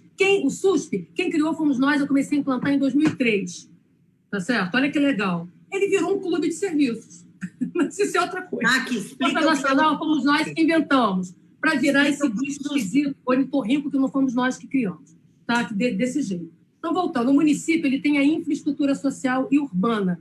Como eu falei, arruamento, iluminação pública, requalificação dos espaços urbanos, ordenamento, reurbanização, ocupação dos espaços públicos, né? As praças e tudo mais. Então, tudo que tem a ver com postura municipal reduz sobremaneira a exposição ao risco do assalto, do furto, e maximiza o efeito polícia, reduzindo o gasto repressivo. Olha como é legal. Eu não falei que o município é o cenário onde todos nós atuamos. Então, essas políticas de infraestrutura social urbana, elas têm um impacto deliberado, um impacto deliberado. Então, como eu falei, não vai chegar na Brasilândia a viatura para atender a emergência, porque também não chegou a ambulância, porque também não chegou o correio, porque também não chegou a entrega do gás, correto? Então, essa mobilidade, ela possibilita que os sujeitos sejam soberanos e donos de sua cidade, e, por sua vez, então, os serviços de infraestrutura social e urbana, os serviços essenciais, têm um papel decisivo na produção da segurança pública, seja no seu efeito preventivo, seja no seu efeito dissuasório, permitindo fazer uma repressão, agora sim, qualificada e com foco. E nossa repressão burra, cara, entendeu? Cujo resultado é sempre morte e enxuga gelo que não gera lugar nenhum. Tá? Então, tudo isso. Falou de iluminação pública, falou da organização urbana, falou de prédios inteiros vazios. Nós temos que fazer uma reorganização fundiária, uma regulamentação do solo urbano, entendeu? De maneira a pluralizar esses espaços, não é só porque tem sem teto e sem terra. Isso em si já é suficiente para justificar. Tá? Mas é, sobretudo, porque espaços vazios, espaços abandonados, espaços esquecidos, sem gente, tá certo? É espaço que produz medo, é espaço defensivo, em vez de ser um espaço criativo. Tá? Isso a gente já sabe de estudos criminológicos de 1000 anos, tá certo? Então, por exemplo, se a gente for aqui na avenida, naquela parte do Parque Olímpico, aqui da Passarela Olímpica, no centro da cidade do Rio, é lindíssimo aquilo ali. Foi lindo. Só esqueceram de um problema, aquela parte toda, gentrificada. Entendeu? Tipo, gente. Então, você vai lá, vai ver lá, né, as coisas do Cobra, né, os grafites do Cobra, vai ver, né, tudo aquilo ali. Só está faltando gente, porque escala humana com que aquilo foi desenhado, tá certo? Excluiu as pessoas. Cadê os moradores? Você não vai ficar num hotel que não tem uma padaria do lado, que não tem um restaurante. Você vai só ir lá no centro para ver isso quando tiver show, correto? Então, olha como é a reocupação do espaço urbano, como eu falei do rolezinho, o deslocar, o ir e vir, viver na cidade, é viver a deriva, é viver o devir, é viver o deslocamento, correto? O encontro de tribos, é esse encontro da diferença que produz segurança, não a exclusão, o medo do outro, o afastamento. Aí, Vini, urbanização, hein, Vini? Então, urbanização, requalificação dos espaços urbanos, reocupação, regulação do solo urbano, regulamentação fundiária, ou seja, reestruturação, tem prédios vazios, tem que fazer estímulos para que os proprietários, em vez de ficarem esvaziando o prédio para especular, possam ter estímulos governamentais para fazer, dá para usar aquilo com moradias sociais. Jaque, eu não sei se você conhece, Jaque. Agora, isso, gente, não é porque eu sou legal e gosto do social, tá? Porque eu não quero cair nesse clichê, porque eu já disse que não é para aparelhar o social, é para fazer políticas sociais focalizadas e não securitirizar o social, que é colocar o social a serviço de razões de segurança. Jamais pensem isso, que isso é um discurso pseudo-progressista que eu vejo muito colega meu e amigo fazer, mas que é infeliz. Por quê? Porque tudo que diz respeito à segurança, queridos, é restritivo de liberdade. E é para ser assim. Por isso que tem que ser o que a gente quer, e não o que a polícia, sei lá quem quer. Tá certo? Né? Então, se você põe a cultura a serviço da segurança, se você põe a educação a serviço das razões de Estado e de segurança, babou. Você acabou de reproduzir mecanismos desiguais e hierárquicos, entendeu? E criar uma lógica seletiva de competição predatória de pobres por um direito que é universal. Então, você acabou de produzir confinamentos e guetos. Logo, não funciona a segurança. Jaque, eu não sei se você, Jaque, conheceu aquele projeto... Deixa eu só responder isso aqui que vai me dar nervoso. Menina! Então, gestão integrada... outra coisa, gestão integrada e participativa. Quando eu criei as áreas integradas no Rio de Janeiro, e depois virou farol para o país inteiro, eu criei a partir de diagnóstico. Eu mapeei e percebi que a maior parte dos problemas de segurança eram pequenos delitos, pequenos conflitos, derivados do mau uso dos espaços públicos ou da prestação ruim de serviços essenciais, luz, água, tudo mais, tá? Então, era preciso... E que mais? Que a decisão era na esquina. Se a decisão na esquina, eu tinha que compatibilizar a área de atuação do Corpo de Bombeiros, da Guarda Municipal, da Polícia Militar, da Polícia Civil, com as regiões administrativas, assim chamadas no Rio, onde é a subprefeitura, porque é quem tem o poder de fazer essa reestruturação urbana, de criar normas, posturas. Quer dizer, parte dos problemas da milícia eu resolvo regulamentando posturas municipais, sabia? Sim. Né? Eu estou dando prejuízo no modo como eles lidam com a burocracia do Estado. Então, olha que interessante. Calma, Jaque, eu vou falar. Ainda nessa linha. Está no mesmo raciocínio, Jaque. Calma aí, ó. Ainda nessa linha, eu gostaria de ressaltar, não é puxar sardinha para um lado ou para o outro, não. Mas não sei se você conheceu o plano gestor do Haddad, que foi premiado em Paris, que tem uma série de medidas de uma noção abrangente de urbanidade, de urbanismo, de transporte, de locomoção, de cultura, de lazer, de custo real de locomoção na cidade, que garantiria sim esse lugar que você está nos contando, mas isso é pensando numa estrutura de fazer segurança em si, seguridade de uma forma aplicável, mas que são várias secretarias que não se conversam ou que dependem de aprovações independentes para isso que acontecer. E aí esse projeto, que era muito lindo, virou um Frankenstein a serviço, inclusive, da oposição para dizer que o modelo progressista não dá certo. Mas isso é uma coisa, aí é onde eu queria chegar, Robson, muito bom. Vamos vacinar isso aí. As pessoas põem tudo na conta do social, certo? Para quê? Depois desmoraliza. Porque o social não é, como eu falei, são temporalidades, impactos de resultado distintos no tempo. Você tem que pensar coisa de curto prazo. Curto prazo se chama polícia. Curto prazo é pronta resposta diante do medo agora. A pessoa está sofrendo um assalto agora. É agora que ela precisa que essa situação seja frustrada. A mulher está sendo espancada dentro de casa. O sujeito está apanhando na rua. Isso não tem como adiar. É um bate-boca, uma treta no bar. É agora. Tá certo? Por isso que toda solução de polícia é provisória. Ela não resolve o conflito. Ela apenas frustra aquela violência naquele tempo presente. Por isso, toda ação de polícia é presentista, finita as oportunidades. Não muda comportamento humano, não muda vontade, altera oportunidades. Deixa isso bem claro, que a ação de polícia é sempre situacional do ponto de vista do espaço. Ela não é estrutural do ponto de vista do espaço. Por isso que não dá para pôr na conta da polícia tudo. Vamos dividir essa fatura, essa nota promissória, porque senão nem a polícia entrega o que ela acredita e acha que ela está querendo entregar. Exceto porque ela quer monopolizar o orçamento e ter protagonismo político, se constituir como partido político, ao invés de ser uma instituição prestadora de serviço. O que você disse é muito importante, porque nós sofremos de secretarismos. Isso tem a ver com o modo de composição e coalizão, porque ninguém ganha eleição sozinho, você tem que montar uma base. Se o pessoal vir a ganhar com o Boulos e a Erundina, vai ter que... Essa fantasia de que vai governar sozinho, isso não existe num país que tem uma estrutura presidencialista federativa. Tá certo? Então, você precisa compor, vai pôr pessoas. As políticas precisam ser intersetoriais, interseccionais. e ser territorializadas no território. O território da Moca é um, o território da Brasilândia é outro, o território de Paraisópolis é outro, o território de Alto, entendeu? Porque é focalizada. Por isso que eu falei das áreas integradas. Descentralização sistêmica com integração na prestação de serviços. Correto? Agora, aqui, nós temos a mania do bloco do eu sozinho municipal, do eu sozinho estadual, do eu sozinho federal, de ninguém querer colocar a azeitona na empada alheia. Ao fazer isso, nós sabotamos a memória das políticas públicas. Os próprios partidos de esquerda e as lideranças de esquerda, que eu conheço todas e debato com elas, sequer sabem o que o governo delas fez. Esquecem. Entendeu? De legal. Né? Então, primeira coisa é isso, eu não sair... Esse é um desafio permanente. Esse desafio se dá criando mecanismos participativos, diretos e indiretos. Isso não tem a ver com ser legal, modernex e democrático, porque é a única maneira, a baixo custo, de você incorporar a escala, demandas em escala. Então, não é só porque é democrático, é eficiente. A discussão de orçamento participativo, o que vocês quiserem. Agora, não é para cair no assembleísmo, né? Que eu vou falar mais à frente, que é o limite da discussão identitária. Não é para cair nisso, isso não está política.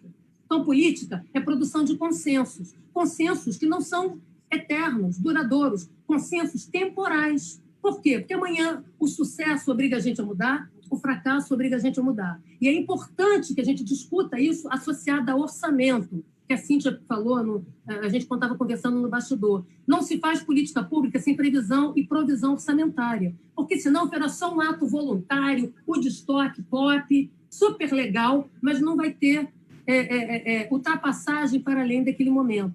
Então, o que vai garantir que aquela política, mudando o governo, seja mais difícil de ser desmontada, é quando a gente faz o desenho, o plano plurianual orçamentário. Tá? É preciso. Né? Você começa com um experimento, começa com uma experiência e tem que construir o orçamento. Do contrário, aquilo vai ser muito facilmente desmontado. Então, e nesse sentido, os vereadores têm um papel fundamental, não apenas para ficar fabricando lei que não se aplica, porque aqui no Brasil nós temos um problema de multiplicação de leis para uma negar a outra e continuarmos num vazio decisório. O que nós precisamos é de instrumentalidade. Eu estava falando da intervenção para dar um exemplo. A intervenção militar, eu não esquecia, que eu dou muita volta, que vocês vão perguntando, eu vou pensando coisas na hora. Ela gastou 200 milhões de empenho consigo mesma, pintando seus carros, entendeu? Atividade meio. O meu quartel fica mais bonito só depois que a minha cadeira e o meu ar-refrigerado funcionar e que eu vou para a rua. Preciso de meios. Quem dá missão, dá os meios. É isso? Discurso militar. Com esse mesmo 200 milhões, que não gerou legado nenhum, tinha 2 bi, sequer conseguiram gastar, eu não sei que competência gerencial e administrativa é essa, de burocratas de farda. Porque não tem guerra. Eu sou muito tempo não faz guerra, perdeu a manha, entendeu? Tu quer ser militar e agir como militar. Bom, isso é brincando, mas de qualquer maneira, 200 milhões, eu teria pego esse dinheiro e feito um programa de protagonismo juvenil, emancipado, né, com emancipação, tá certo? Em que eu daria dinheiro para 28 mil jovens de comunidades populares. Eu estou falando 28 mil jovens da cidade do Rio de Janeiro vivendo em situação de vulnerabilidade social nos espaços populares. Como? Com uma bolsa de R$600, não porque é auxílio emergencial de agora, mas porque é o valor de uma bolsa de pesquisa, de assistente de pesquisa que a gente tem na universidade, que é metade de um salário mínimo. Eu dando esse dinheiro para esse fulano por 12 meses, assinado com CPF, porque o sujeito não tem que ser garoto de projeto. Não tem ele era garoto do quê? Não é garoto de projeto. Não. Ele vai fazer o quê? Vai encher a cara? Problema dele. Vai montar uma empresa de sacolé? Problema dele. Vai querer gravar um vídeo, porque tudo que ele quer ser é um youtuber? Problema dele. Correto? É isso que nós temos que entender. Mas uns vão gastar em cachaça. Maravilha, 10% sim. Eu tenho que pensar nos 95% que eu incluí. Eu tenho que construir horizonte a caminho, para ultrapassar o imediato do medo, que tudo que é imediato suprime mediação. Ao suprimir mediação, só tem uma maneira de fazer, de uma forma autoritária e despótica. Então, o uso autoritário da autoridade tem a ver com suprimir os mecanismos de mediação. Tá certo? Olha como é que o medo tem rentabilidade. Tá certo? A fabricação do medo e a economia política do crime tem 2 lavanderias básicas. A primeira, trajetórias eleitorais. Carreiras eleitorais, eu avisei que aqui no Rio de Janeiro, desde o Pan-Americano, entendeu? Carreiras políticas é onde você lava o dinheiro do crime. Seja da milícia, entendeu? É uma maravilha isso aqui. Tá? E não só aqui. Lavanderias de certos templos religiosos. Então, 28 mil jovens teriam uma bolsa Agora, não é para poder fazer curso de pedreiro. O cara quer fazer curso de pedreiro, que ganha bem, maravilha para ele. Mas ele quer fazer um curso de tecnologia digital, parabéns para ele. Não me cabe aqui, entendeu? Terno de defunto, só gosto de defunto que morreu, não está vendo a breguice que ele está usando. A gente tem que tirar as medidas da realidade, tá certo? Eu não sou protagonista do mundo das juventudes, no plural, tá certo? Então, isso me daria muito mais rendimento, perspectiva, mas não é porque o sujeito está no mimimi, porque agora eu tenho que ficar pagando para semente de bandido. Não é isso, não. Porque as pessoas precisam construir horizontes, elas têm que ultrapassar o imediato.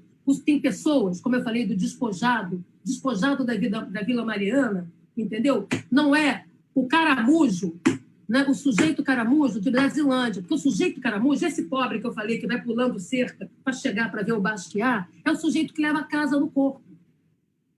Ele vive o tempo presente. Ele é quem mais sabe calcular. Quem entende de economia, de política, é ele, você sabe por quê? O tempo inteiro ele tem que calcular como ele faz com centavo, o que ele faz, se ele vai, entendeu? Tudo ele tem que calcular. Ele tem que raciocinar. Então, ele é pobre de direita? Não, ele faz é conta.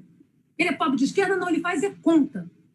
Tá certo? Conta de como sobreviver, ultrapassar o imediato. E será que ele sai de casa e pode voltar antes ou depois do tiroteio? Antes ou depois da baixaria? Da polícia, correto? O tempo todo ele está fazendo essas contas. Como ele vai administrar a sua própria humilhação? Como ele vai lidar com a sua destituição da sua condição de sujeito? Porque ele precisa sobreviver, ele é o arrimo de família.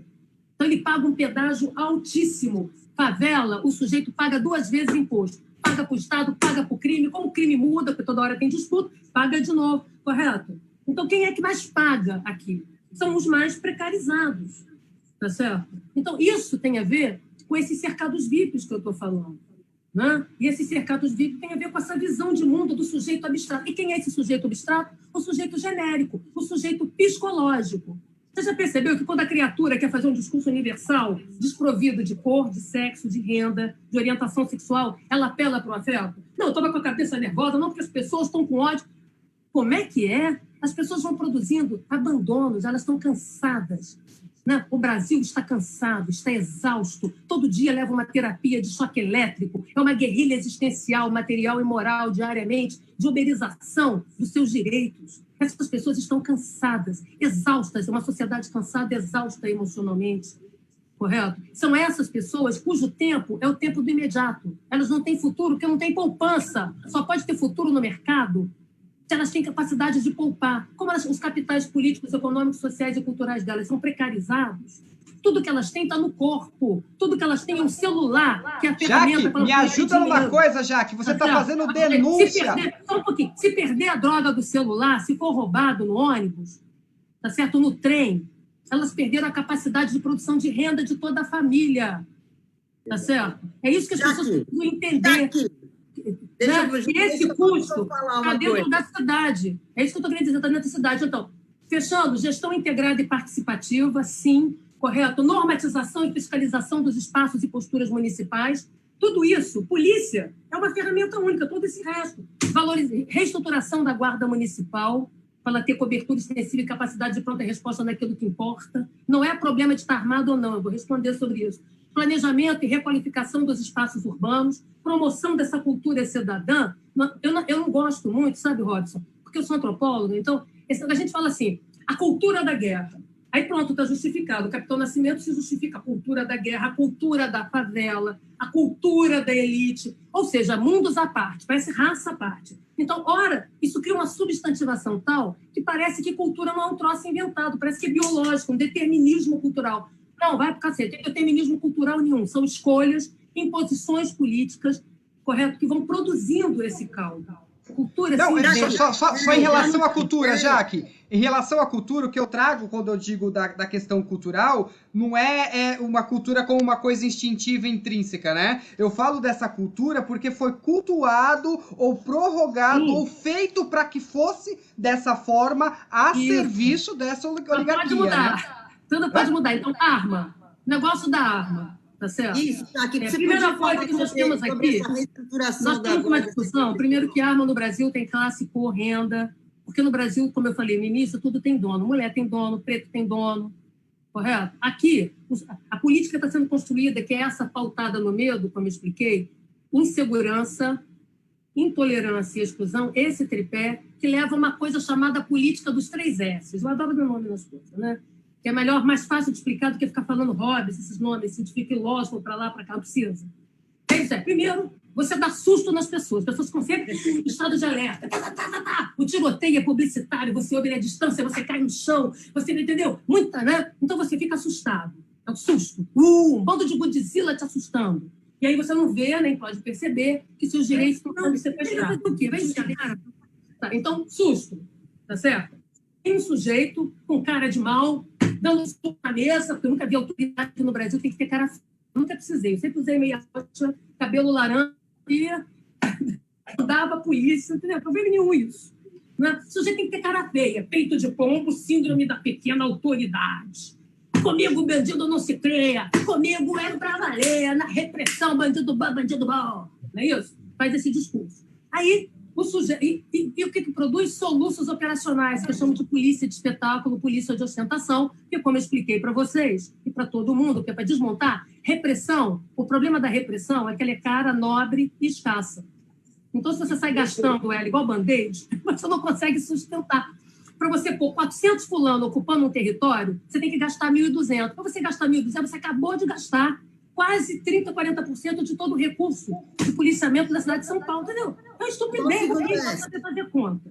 Qual o segundo S? Então, é para entender o segundo S. Então, primeiro, susto. Fica todo mundo assustado, amedrontado, farinha pouca, meu pirão primeiro, eu começo a achar que o meu vizinho é o cão chupando manga, tá certo? Não é mesmo? E aí já começa a fazer treta aqui do lado. Bolsonaro do mal, tá certo? Não está me importando em que o sujeito votou, mas ele vai mudar. Aqui não temos nem adesão partidária. Isso aqui não é religião, isso aqui não é adesão moral, entendeu? Existem os malucos de extrema esquerda, de extrema direita, isso é uma coisa. Outra coisa são as pessoas que fazem conta. E por que votaram no Bolsonaro? Lembra que eu falei que a liberdade é para o alto e que a igualdade é para baixo? Que o mundo é o tempo presente, do miojo lâmen, da instantaneidade das coisas. O sujeito sai lá de Brasilândia, sai do Paraisópolis, ele vai para o ponto de ônibus. Tem que funcionar. O ônibus tem que passar naquela hora. O trem tem que, senão ele perde tudo. Ele vai chegar 3 horas depois, ele vai ser esculachado, que é o que eu chamo de regime da esculachocracia ou da sociedade do dislike. Quem ama, bloqueia. Quem ama, cancela. Quem ama, apaga. Tá certo? Isso está nas minhas conferências mesmo, gente. Não estou falando, não. Então, gente, eu quero uma outra live só para nós três dialogarmos sobre todas essas colocações. Gente, essa engrenagem. Esse sujeito está ali, ele precisa que funcione, lembra? Que ele está aceitando o xingamento, ele já foi xingado de preto, feio, tudo. O cabelo dele é ruim, ele já ouviu tudo isso. Mas ele baixa a cabeça, engolindo o ressentimento, a raiva, a revolta, porque todos nós somos revoltados no Brasil. Então, agora todo mundo aqui tem que ser revoltado. Tá? Porque ele tem que chegar lá, ele não pode perder emprego para aquele cara escroto, para aquele cara que também vai humilhar ele, mais uma vez. Então, ele vai levando esculacho, que não é só da polícia, da hora que ele sai até onde ele chega. O esculacho pelo olhar, a censura, o olhar torto, e a roupa brega. Ele olha o cabelo, entendeu? Tudo isso porque não está na moda, não tem stylist. Pobre não tem estilo, não é mesmo? Moda favela não combina, entendeu? Com as festas VIPs, com os espaços de balada, das zonas interessantes, que eu conheço algumas. Em São Paulo, combina? Não combina. A pessoa já começa a olhar esquisito. Até para ser gay, tu tem que ter estilo, tem que ter dinheiro, meu bem, tem que ter grife, tá certo? Né? Então, olha bem, esse sujeito está passando, ele quer que funcione, tudo tem que ter. Percebe que ele vive no presente? Futuro quem tem, quem pode desenhar futuro, a viagem, entendeu? Para Fernando de Noronha, casa no campo quando tiver em Covid, é quem pode acumular. Quem também é o despojado, que pode abrir mão, porque tem posses. Quem não tem posse, leva tudo no corpo. Por isso que, no Brasil, matar tem mérito. Presta atenção, gente, isso é muito importante. E morrer tem merecimento. É dramático, mas a gente precisa vencer isso. Correto? Quem mata está fazendo limpeza, faxina social, matando a semente do mal na raiz, está sendo preventivo. Socialmente preventivo, está matando a pessoa antes dela nascer, o mal pela raiz. Tá? Né? E quem morreu, mereceu. Porque aqui no Brasil, quando eu fiz uma pesquisa com a minha aluna sobre refugiados, orientando uma tese, a gente perguntava... As pessoas, só para fechar isso aqui, as pessoas falavam assim, você está fugindo do quê? Algo errado você fez. Então, nós temos essa lógica da culpa, né, que eu estou falando do esforço, ela está ali. Esse sujeito que faz conta, esse sujeito que tem que calcular, né, e que fala várias línguas, as línguas sociais excludentes todas, que ele é obrigado a falar numa sociedade desigual e hierárquica, que naturaliza a desigualdade, entendeu? Né? Racial, desigualdade econômica, ele faz o quê? Ele precisa que tudo funcione. As coisas precisam funcionar, precisam ter ordem, né? E ele não aguenta o conjunto de regras, porque o Estado está ali para tirar a coisa dele. O Estado está ali para ensinar regra. Todo mundo tem uma civilidade de asfalto para ensinar na favela. Todo mundo olha para a favela... Vou interromper. Eu sei, mas a favela tudo falta. Já percebeu que falta civilidade, educação, cultura? Entendeu? Que existe um negócio branco aqui, civilizado, chique, que a pessoa de lá, ela é animada, parece dancinha de Glória Pérez. Favela é folk. Favela tá ali para ficar sambando, pulando, e todo mundo batendo palminha, um bando de mico leão dourado. Correto? É assim que a gente trata. Então, o que acontece? Interromper, Jaqueline. Eu vou terminar meu raciocínio. Deixa eu falar. Dá um minuto para aí, Cíntia. O que acontece com esse sujeito? Esse sujeito, o tempo todo, vive de esculacho, da esculachocracia. Ele vai no supermercado, alguém paga sermão em cima dele, paga moral da feedback, tá errado, tem que ser desse jeito. Tem sempre uma régua que ele não atinge. Está sempre passando uma régua. Correto? O politicamente correto para essas pessoas, né, é uma prisão. Por que uma prisão? Porque quanto mais politicamente correto, menos acesso a bens e a direitos, e você vai virando só um cidadão consumidor precário, que você não consegue acumular, mais todo mundo só te cobra. Você só é cobrado. Então, quem é o Bolsonaro? O libertário. Quem é o Bolsonaro? Ele sequestrou o discurso de esquerda, porque ele é o libertário que falou... serviço de quem? É isso! Vamos chutar esse pau da barraca. Tu é livre para fazer a merda que tu quiser, você que responda como indivíduo, entendeu? O problema é seu. É o discurso fácil, raso, burro. O Estado é ruim, o Estado é sempre do mal. Meu governo é uma porcaria, eu sou contra o meu próprio governo, portanto ele sequestra do outro a crítica, tá certo? Legal sou eu mesmo sou contra. Portanto, ele é o profeta e o senhor da guerra. Eu quero saber quem produziu essa mágica popular. Viu como é legal? Tem uma eficácia. As pessoas não são burras. Eu já me perdi na noção de tempo de resposta. Elas voltam no imediato. Elas voltam Como eu falei, quem está prisioneiro do presente não tem outra saída a não ser votar no imediato dos acontecimentos.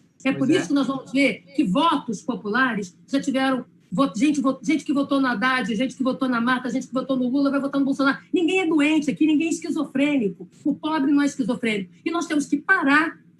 Agora é um pedido reflexivo. É muito feio, né? A gente fala pobre de direita. Mas não é porque a gente está julgando, até existem pobres de direita. É porque a gente está penalizando, porque a gente está dizendo que a verdade tem um lugar, que é a nossa, a tal da verdade má. A segunda coisa é tratar as pessoas como gado, robô ou teleguiado. Que eu saiba, gado não tem vontade. Que eu saiba, robô é programado. Tá certo? Né? Então, quando eu fico lá, os robô do Bolsonaro... É uma maneira de anular o outro também, né? Você está anulando a construção do sujeito. Anulando o sujeito hoje votou no Bolsonaro... É realmente paternalista, né? É a polarização. Nós já extrapolamos o nosso tempo aqui. Mas posso só falar da arma? Então, Sim, da arma. Deixa eu só falar uma coisa. Eu queria agradecer muito a sua presença, de você ter aceito o nosso convite. Queria pedir, então, porque a gente já estourou o tempo, que você encerrasse da maneira que você... Da maneira mais doida que eu puder. E, peraí, deixa o Vinícius e o Robson darem suas considerações finais e você encerra. E eu vou te avisar, assim, quando você tiver 1 minuto para acabar, tá bom? Eu prefiro... Posso terminar aqui, aí os meninos falam, para poder eu respondê-los, né? Eu estou olhando aqui. Claro. 5 minutos. Então, eu falei da valorização da guarda. Então, a guarda municipal ela tem um papel decisivo de apoio e suporte às ações da prefeitura, tanto preventiva de suas horas como repressivas. Não há problema alguma na regulação do espaço urbano, do uso coletivo do espaço urbano, correto? A cidade de São Paulo é uma cidade 24 horas, está na rua 24 horas. Temos que recuperar essa cidade, como no Rio de Janeiro pós-pandemia. Está todo mundo quebrado de dinheiro, está todo mundo... Correto? Essa cidade está faltando investimentos, porque nós tivemos uma queda substantiva de todos os capitais, em especial não só o econômico. Então, é preciso pensar nisso. Como vai governar uma cidade pós-pandemia e durante ainda uma pandemia, tá certo? Porque toda a cadeia produtiva de arte, toda a cadeia produtiva associada à educação, foi sabotada. E muitas das vezes inviabilizada mesmo, foi sabotada pela política nacional, política federal e está sendo inviabilizada pela pandemia. Então, precisando lembrar que esses são os capitais que permitem a gente dar salto de qualidade. Mas não é porque somos paternalistas, porque somos legalzinhos e achamos que cultura é um troço assim. É porque simplesmente não é dar cursinho só vagabundo de ONG, é ampliar a escolaridade formal, porque senão o indivíduo vai ser precarizado de ONG, tá certo? É muito legal fazer coisas em ONG. E não estou desmontando ONG, eu estou dizendo apenas que, além do trabalho de oficineiros, umas coisas, as pessoas precisam de escolaridade formal para que elas possam ser iguais nas disputas no mercado, estando a gente ou não. E é a cultura que nos garante que somos diferentes. Então, isso é muito importante, porque é isso que vai dar protagonismo aos sujeitos, empoderamento às pessoas, para que elas resolvam de maneira pacífica, igualitária, os seus conflitos. Civilizada. O papel da polícia é de regulação e não de imposição. Enquanto nós vivemos uma cidadania, que eu falei que é de carnê, uma cidadania de crediário, de programa de milhagem, o cidadão tem que mostrar que ele é do bem, entendeu? Ele tem direito àquilo que ele é próprio. E esse bem é subjetivo, né, meu amor? Então, isso é muito importante, isso é uma transformação. A Cíntia perguntou como é que transforma. É processual, não há mágica. Tá certo? Não há mágica. Na política, eu não estou interessada na substância, na substantivação dos valores dos sujeitos. Eu estou interessada no que é passível de pactuação. Eu não posso matar a pluralidade em favor dos meus valores. Tá certo? Entendeu? 30% de reaças de um lado, 20% de malucos. O que tem? O problema é a gente construir uma pactuação, tá certo? A partir de valores comuns. E esse processo, por isso política, matou o amor, matou o desejo, matou a paixão, matou a capacidade de sentir a dor dos outros, né? A capacidade de cooperação, para quem não é generoso, tá certo? Pelo menos a capacidade de cooperação no espaço público, no mercado. Então, a promoção de uma cultura cidadã significa ser inclusiva com protagonismo juvenil, porque é quem mais exposto aos riscos de vitimização, né, e quem mais está envolvido na dinâmica da vitimização. Então, tem prioridade. Todos os grupos em situação de vulnerabilidade, LGBT, vontade política e social, mulheres, população em situação de rua, elas merecem políticas prioritárias, né? Sobretudo no mundo de uma cidadania da capangagem. Isso aqui não é cidadania armada. Primeiro tem que ter cidadania. Então, cidadania da capangagem. Então, qual o problema da arma? Para a gente fechar isso aqui, tá? Acesso à justiça tem que ser descentralizado. O município tem que possibilitar mecanismos de administração pacífica de conflito, políticas de redução de dano. Eu estou um pouco me importando se o sujeito está fumando ou não baseado. Eu só não quero conflito entre ele e o traficante porque não pagou a bagana. Pelo amor de Deus, as negociações se dão ali, entre as pessoas de fé pública, as pessoas de credibilidade dentro dos próprios espaços. Esse apetite do Estado totalitário dar conta de todos os nossos conflitos é uma fantasia bizarra, entendeu? Que leva ao autoritarismo. A maior parte dos conflitos, né, que são os pequenos delitos, são resolvidos por nós mesmos. É uma treta que eu deixa disso, Jaqueline, para de falar, e a gente vai se resolvendo, correto? A polícia a gente chama quando todos os nossos mecanismos já sociais, de deixa disso, fulano, já se esgotaram. Tá certo? Então, são mecanismos informais, mecanismos de administração pacífica de conflitos. Então, é interessante as pessoas que estão na ilegalidade ou legalidade. Tá certo? Isso é uma outra questão. Eu tenho que reduzir a oportunidade de vitimização e de risco. Tá? É isso que faz dessa cidade uma cidade plural.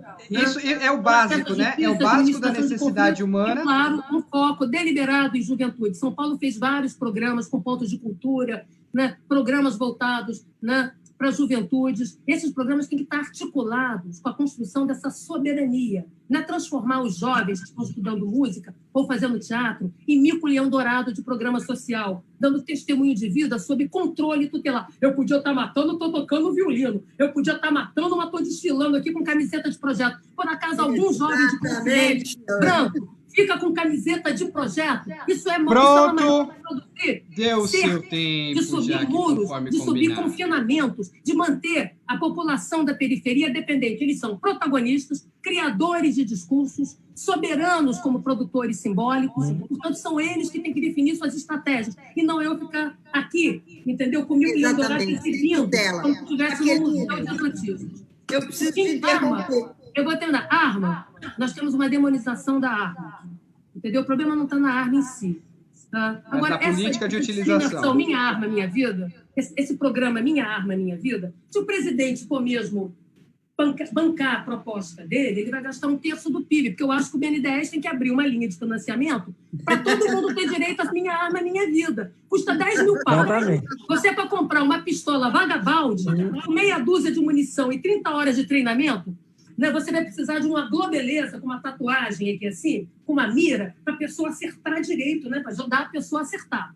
Tá? Então, mas essa metáfora que você fez é realmente o sonho desse pessoal. Custa 10 mil paus, 10 mil reais, brincar de comprar uma arma, mesmo hoje com a flexibilização. Pergunta, tu vai comprar uma arma, tu vai trocar de carro, eu não tu vai fazer uma consigo viagem... interromper a mulherada, Cíntia, deixa com você, Cíntia. É para dizer o seguinte, quem vai comprar arma é quem já comprava arma e segue acumulando. Para que serve essa arma? Essa arma serve para resolver a treta da vizinhança. É o gato que pulou para outro quintal, é a manga que caiu no quintal errada, é a bunda da mulher que você, né, do vizinho que você foi lá falar, e aí são as violências domésticas, de gênero, intrafamiliar, que, aliás, subiram durante a pandemia, porque o sujeito está sem futebol, sem bar, entendeu? E também, Jaqueline, para criar mais insegurança, para vender mais... Isso, exatamente. Então, o problema da arma é que ela é desigual. Agora, vou terminar de vez, Cíntia. Nós temos que terminar. É o seguinte, nem o presidente da República conseguiu, com a sua arma, evitar um assalto. Ele perdeu a arma na moto. Tá certo? Então, isso é o seguinte. Eu fico fecho com os meus alunos. Sabe quanto tempo leva para você ser desarmado? É um assalto desarmado? 2 segundos. Ora, não dá tempo de você entrar em casa e pegar a droga da sua arma. Não sei se você fala, seu ladrão, me espere, por favor. Sacanagem. Bolsonaro me deu a arma e eu não estou conseguindo reagir. Então, isso aí serve para reforçar essas razões de classe, cor e renda e reproduzir as desigualdades de patronagem que nós temos, de coronelismo e de capangagem que temos. Então, o problema não está na arma em si, está na nossa cidadania desigual e nos modos violentos com que a gente resolve os conflitos, porque nós resolvemos conflitos aqui de maneira desigual. A gente só vai resolver conflitos. Nós estamos aqui... A gente só vai conseguir resolver esse negócio quando a gente reconhecer que o outro é igual em direitos. Todo conflito será resolvido de maneira violenta no Brasil porque a gente acha que o outro é menos que nós. Que o nosso direito não para quando o outro termina. Eu estou muito feliz com... Aê! Vamos lá! Cadê essa bagunça? Eu tenho 2 encaminhamentos a ser feitos dessa nossa conversa. 2. Nós tivemos denúncias e possibilidades de ação. Eu acho que a gente precisa, a partir de toda essa reflexão, foi uma aula incrível, plano de ação, porque senão a gente fica muito na esfera da mente, da denúncia, e aí a gente entra para a proposição. Eu acho que essa live precisa de um desdobramento de alguma forma, que a gente pode repensar também a dinâmica para a proposição, porque é de uma profundidade tudo que a Jaque falou, que eu acho que essa live precisa ser revista, entrevista, né, e saltar os segundos de que os minutos de quais tópicos isso pode ter algum desdobramento ou virar algum projeto, plano, né, porque tem uma construção muito sólida pela estrada. Eu acho, Robson, tem uma coisa que vocês precisam pensar, gente, na campanha de vocês. São as identidades de coalizão. Tá? As políticas identitárias, elas têm sido... As pessoas estão apanhando muito com as políticas identitárias, porque o argumento, olha que argumento bizarro, mas é um argumento comum dentro da própria esquerda, dentro do próprio ambiente progressista, de que as identidades, as políticas identitárias, identitaristas, eles acabam fragmentando tanto que torna complicado fazer políticas focalizadas, intersetoriais e universais. Mas é tudo interseccionado, é identitarismo, coalizão, então, o que é importante? Nenhum de nós é uma coisa só. Você tem uma mulher negra, LGBT, periférica, etc. e tal. Não, entendeu? São sobredeterminações identitárias, são sobrecaracterísticas identitárias. Por isso que muita gente, não só a Butler, Judith Butler, esse povo da teoria aqui, fala de uma identidade de coalizão, porque não existe identidade em si. Então, eu não sou uma coisa só, eu não sou a antropóloga, eu sou a Jaqueline e trago tudo comigo aqui. Então, a ideia de que a discussão identitária tem que voltar para o final da fila, porque existem coisas mais urgentes, é um raciocínio sofrível de abandono da pluralidade, da capacidade dali na esquina, reconstruir o tecido social que está esgarçado. Ao contrário, não é excludente, é articulador, não é necessariamente fragmentário, é de produção agregador, agregador. Então, não se é só gay, não se é só LGBT. Tem que lembrar que a discussão gay começou com GLS. Hoje estamos LGBT+. Sim, sim. LGBTQIA+. Isso. Então, isso está falando desse processo. Temos que encerrar, porque vai encerrar sozinho. Queria agradecer imensamente a professora doutora Jaqueline Muniz. Não, nada de professora doutora. Que eu adoro e que é sempre esse furacão, essa potência, esse fluxo de ideias e pensamentos brilhantes o tempo todo. Teve muito conteúdo, ela é realmente especialista no assunto e a gente vai, com certeza, seguir esse encaminhamento do Robson e desdobrar isso em outras ações, em reflexões e ações concretas, né, de formulação de políticas públicas. Então, muitíssimo obrigada, Jaqueline. Vamos recuperar a cidade, recuperar os espaços públicos, pôr todo mundo para circular. Promover a cidadania e ocupar. Isso! A cidade é nossa. A cidade precisa voltar a ser feliz. Volta a esperança. Beijo. Obrigado, boa noite. Robson, obrigado, Vinícius. Desculpa essa minha extravagância, eu sou assim, eu vou me apaixonando e dizer que a gente só faz política por paixão. Eu espero muito que eu amei, foi uma aula maravilhosa. E ajudá-los, assim, sempre que puder, na formulação, na implementação disso. Porque tudo isso que eu disse é um conjunto de ações muito concretas, que não são funcionistas, inventar roda, não precisa, temos um acervo de boas práticas, como você citou, precisamos apertar os parafusos. Agora, a beleza de tudo isso é sempre a negociação. Tudo que eu fiz, gente, de política pública veio de baixo para cima, e todo mundo assinou. Uma coisa que eu aprendi é que todos os programas e políticas públicas que eu pude lançar em âmbito nacional ou estadual, tinha assinatura de todo mundo. E aí as pessoas tomavam aquilo de uma maneira tão para elas, que mesmo quando eu fui embora, o governo foi embora, as pessoas foram embora, elas defenderam com unhas e dentes aquilo que também era delas, que elas assinaram. Elas colocaram... Apropriação e pertencimento. É isso aí. É isso aí. Reconhecimento e Mostradora Jaqueline. Beijo. Obrigado, gente. Boa noite. Beijo. Tchau, gente.